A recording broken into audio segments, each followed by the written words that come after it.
Hello, everyone. This is James with Unity of Greenville. Thank you so much for sharing with me today. I appreciate it. It's Tuesday here where I am, and I'm going to talk to you a little bit about the I am, the I amness of life, which I believe one way to look at it is something called Christ consciousness. Christ consciousness. Now you might say, well, James, what is Christ consciousness? Is it some kind of Christian thing that only Christians have? Well, no, it's not. Christ consciousness is a label, a way to define something that has to do with higher spiritual awareness. Christ consciousness is a divine aspect of the soul. It is a state of wholeness, state of wholeness and well-being. And so, it's also the nature of love that is within us. You might call it higher ideals or the higher self, the mind of divinity, that invisible part of ourselves that is eternal, that has no beginning and no end. It is the isness, the I amness of your being. And it's based on truth with a capital T. Now, this consciousness existed from the very beginning. It existed before Jesus came on the scene because it is universal. It is this consciousness that is everywhere present and within all beings and within all things. Everything that you see is held together through this divine consciousness. Now, Jesus was the man or the persona that actually attained full Christ consciousness, which meant that he was fully aware. He had entered into a state of perfect grace, wholeness, and well-being, and was living from that higher spiritual nature. And he had achieved that right about the time when he was turning 30 years old. He came to John the Baptist, who was a prophet and a teacher from the old system. And Jesus represents the new system. Now, the old system was the old humanity based in fear. Jesus represents the new humanity that is based in love. That was the whole point of Jesus' teaching. You hear a lot of people quote Jesus, they quote the teachings, but they don't ever really talk about how that it's universal. They just say it's only for the chosen few. And you must believe like we do if you want to go to heaven when you die. And the truth of it is, it's not about where you're going in the afterlife, because we're all going to the same basic place. We're all going into that universal presence called God, divinity. And it has nothing to do with your goodness, your badness, your upness, your downness, your the culture you come from, the religion you believe in. We are all children of God, every single one of us, and we all have this Christ consciousness within us. So Jesus attained this Christ consciousness when he was about 30, and he was baptized. And the idea of being baptized is to be initiated into a sacred process, to be immersed in this divine consciousness. And that's what it symbolized. We see that there was the clouds parted and a voice spoke and said, "This is my beloved son." And the voice that spoke was talking, it was the universal consciousness saying, "This is a son or the offspring, a product of Christ consciousness, and one who had attained Christ consciousness." Now we understand that all of humanity is the body or the physical house of divinity or Christ consciousness. We all contain and hold that consciousness within ourselves. And we see over time that is evolutionary. If you read the Bible from Genesis to Revelation, you see that there is a progression. It starts out, with a very fearful based awareness, and it evolves until there is love, and until there is connection, until there is the understanding of oneness. So it grows. The Bible is basically the journey of humanity. It is coming out of the old humanity, moving into the new humanity, becoming more established in truth principles. What are truth principles? They're universal principles that apply to everyone and that produce a result whenever they are used. We know that everything in the natural world grows and evolves, and so does the spiritual. The spiritual is constantly growing and evolving. People ask me all the time, they say, "James, it doesn't look like we're evolving." And that's because we can only see the outside. We see the external. We don't really see what's happening on the inside, because the real growth is taking place on the inside. And so we're going through all kinds of machinations and learning experiences in the world today. We're kind of on the hurry up right now. We're kind of coming into it at full steam ahead. And because of that, things are clashing, and there's the right, the left, the up, the down, the in, the out, the backward, the forward. And somebody stands up and says, "Well, I'm for this," and somebody else stands up and says, "Well, I'm not, I'm for that." And that is the continued belief in separation, the illusion of separation. Remember, it is illusion. So without growth, we become stagnant or stuck. So the spiritual life is all about growth. Even if on the external it doesn't look like you're growing, well, guess what? You are. There's work being done within. So humanity as a whole is currently evolving their spiritual consciousness on a spiral. It's a spiral. It's like going round and round and continuing to go upward.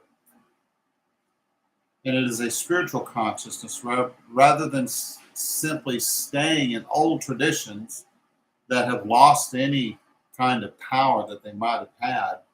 I hear people say, "I love ritual." Well, ritual can be great as long as there is that Christ consciousness or spiritual awareness, divine awareness that fills the ritual. Then it's good. Then it's a good thing. But if it's just empty, if it's just void, if you're just doing it just because you're going to do it, and you do it because you've always done it, but there's no life in it, Christ consciousness is full consciousness. It's being fully present with your life. It's being fully aware of whatever's happening on the inside of you, so that you can continue to evolve and grow. Now, there's the individual growth and there's the collective growth. And it is the individual growth that feeds in to the collective.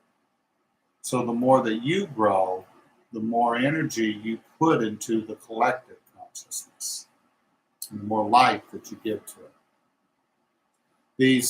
There are certain symptoms of growth They're not always easy to discern. Sometimes darkness comes before the dawn of a new day. Think about this. The Christ seed is underground. It's been planted in the earth. But it takes a while for it to grow. It takes the right kind of environment.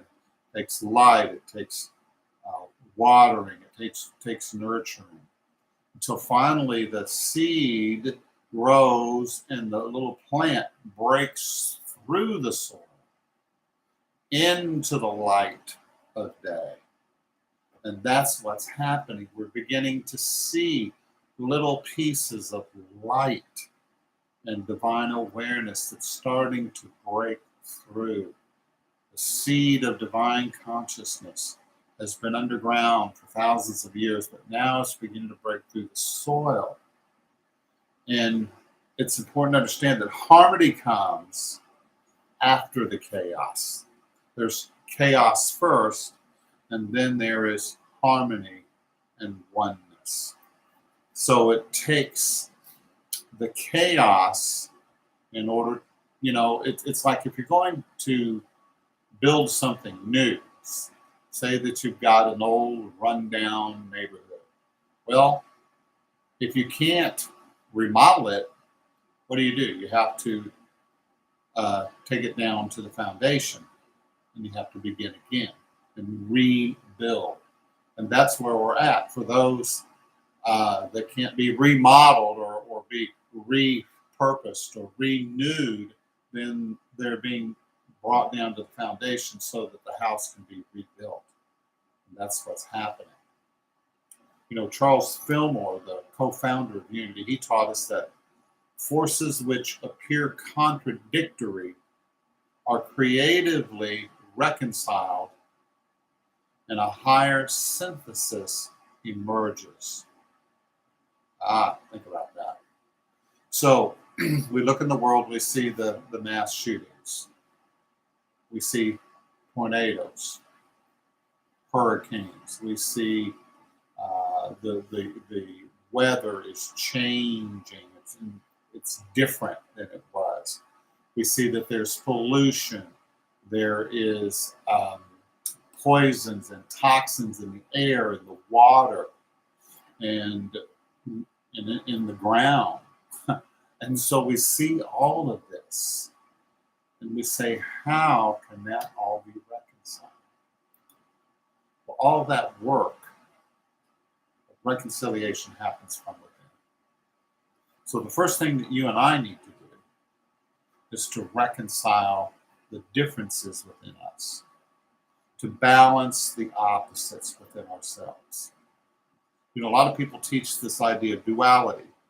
And there is a duality, but I like to see it more as a trinity. And the idea is that there's positive, there's negative, and if that's all you got, then you're always going to have imbalance. But what there has to be is we're going to have to move to the center. We're going to have to find the center point. And that's the balanced point. That is the resting space. That is the place of neutrality, the place of understanding, the place of non-judgment, the place of no fear. And that's the energetic balance point between the positive and the negative.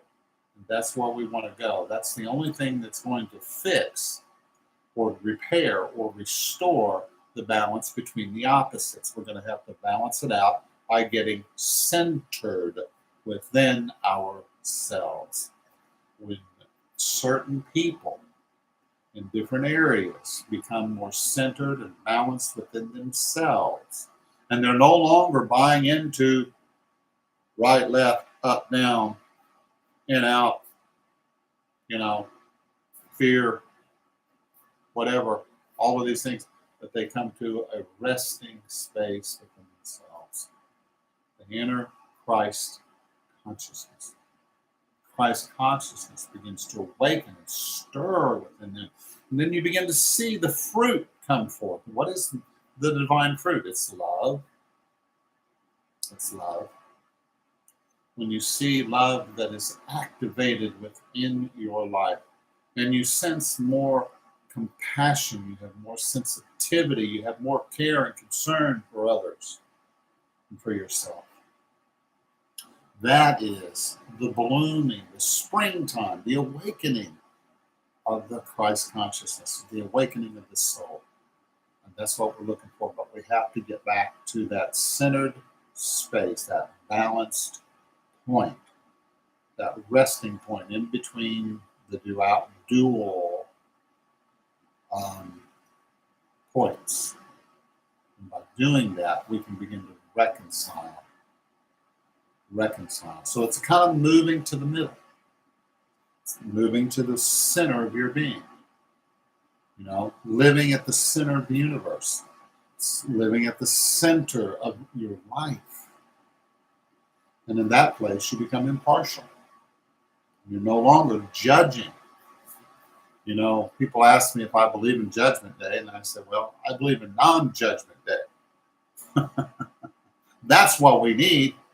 We don't need a Judgment Day, because what Judgment Day really is just a simple reviewing of what's happening inside. It's not a condemnational kind of thing. It is an honest review of your own life, where you are in this moment, what you're doing, and how you are expressing. It is returning to the center, to the I am that I am. And in that space, in the peace, in the quiet of your own soul, you begin to reconcile the opposites. And you find that as you do that, and out here in the world, there's an effect that happens. There are signs of spiritual growth.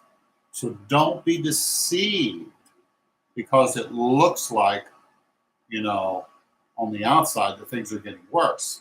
It's only because we have the internet, we have television, we have instant communication that we see every little thing that's going wrong, and they don't show us all the good that's happening. They don't show you, you know, the person who went to the school and brought gifts and helped the children and taught the children day after day after day. They don't tell you about that, but that's what's really happening. There are way more good people in the world right now who are doing good. I believe that. Do you believe that? Do you believe that? Are you one of those people? I believe that you are. I think that's why you're listening. That's why you're, you know, thinking about spirituality, is because you want to be a reconciler. You want to be a healer. You want to be part of the problem. We're here to be the answer, the solution to the problem. So something to think about, something good for you to consider. So let's take a breath together. Breathing in and breathing out. And in this moment, we move to the center. And today,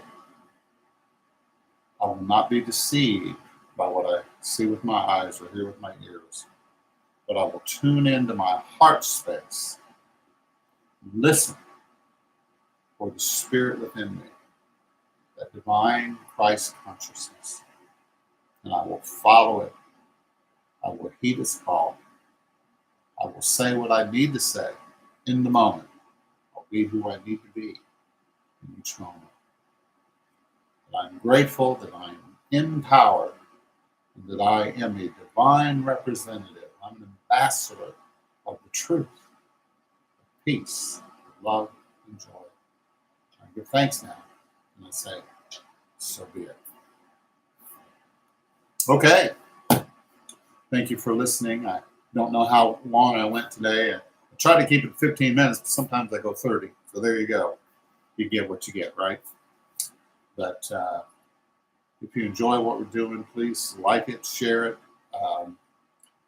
Hit the little icon that says subscribe so that you can, know when we have these things, these teachings coming forth, and you can join us live, or you can listen really anytime that you want. That's the nice thing about the internet, is it's ongoing at this point. So if you want to make a donation, you can go to unitychurchofgreenville.org. You can make a donation there. We really appreciate it. Thank you for supporting our community, because our community is not just a physical building and property, which it is, but it's also a virtual community of people of like mind who care for each other and who want to reconcile and make a difference in the world. If that's you, then you're part of our community. We appreciate it. All right, so let's be in prayer and be mindful this week of what's going on, and realize that we're here to be a help. We're here to be love and to provide answers. So thank you for doing your part. It is appreciated. Have a beautiful and blessed day. And we'll see you next time.